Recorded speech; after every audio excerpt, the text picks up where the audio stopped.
This week's Torah portion is called Chaya, which means the life of Sarah. But really, we read in it about the death of Sarah. And it is the first time in the Torah where anybody buries anybody else. We read about people dying, but we don't read about anyone burying the dead until this week's Torah portion, where Abraham makes sure that Sarah is buried. Last week, we read about Abraham circumcising himself. And after his circumcision, he's sitting in the tent and he's looking out and he's very anxious to take care of any visitors, any guests that might be wandering around in the desert. And he sees three men coming towards him and he wants to feed them a delicacy, like the best foods. So he wants to slaughter a calf, and he goes to get the calf and the calf runs away. So Abraham runs after this calf and the calf runs into a cave. And in this cave, which Abraham runs into to get the calf, he sees Adam and Eve buried there. Candles all around, and a smell that's the smell of the Garden of Eden. And Abraham recognizes that this is the entrance to the Garden of Eden, and this is where he wants to bury Sarah when she dies. And she dies in this week's Torah portion. So he buys this cave, the cave of Machpelah in Hebron, and he buys it for a huge amount of money.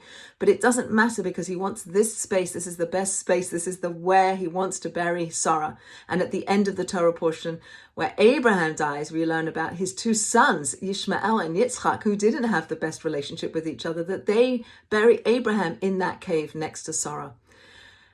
In this week's Torah portion at the beginning, where Sarah dies and Abraham makes sure that she's buried in the cave of Machpelah, and then he eulogizes her and then he cries over her. And we learn that he cries outwardly, but most of his grief is internal, as indicated by one of the letters in that word for wailing is a small letter to indicate that most of his grief was internal.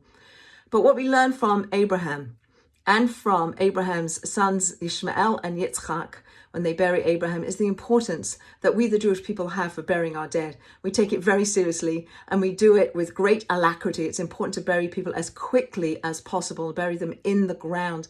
And what we saw in Israel after the October 7th massacre is people stepping up to that plate, heroic people who went to get the bodies, to get what was left of people and bring them, to identify them, which took a little bit of time, and then bring them to a place of the Chevra Kedisha, the people who, again, heroic people who stood up and said, I'm going to do this. This could be my grandmother, my mother, my daughter, my sister, whoever it is. These are my people. And they prepared people using the names that they had been identified, like they were talking to the deceased people, saying prayers over them with love, preparing them for burial, making sure that happened as quickly as possible.